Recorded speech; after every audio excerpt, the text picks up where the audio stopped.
حضرت ابو بکر صدیق رضی اللہ تعالی عنہ کہ جب آخری سانس لے رہے تھے اور وہ اپنے اللہ سے ملاقات کرنے والے تھے تو انہوں نے ایک بیٹی سے کہا، رسالت مآب صلی اللہ علیہ وآلہ وسلم کے کفن مبارک میں کتنے کپڑے تھے؟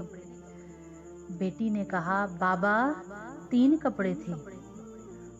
انہوں نے کہا، اچھا 2 تو یہ جو میری اوڑھنی اور میری دھوتی ہے ان کو دھو لینا اور 1 کپڑا بنا لینا۔ بیٹی نے کہا، بابا جان ہم اتنے غریب تو نہیں ہیں کہ آپ کو نیا کفن بھی نہ دے سکیں۔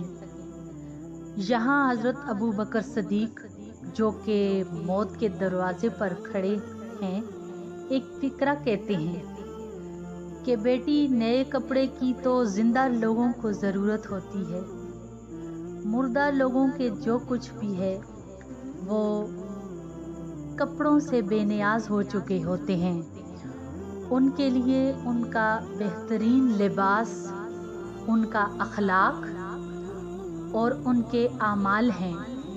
اگر وہ اچھے ہیں خدا کے گھر میں کامیاب اور کامران ہیں۔ Please like, subscribe and share.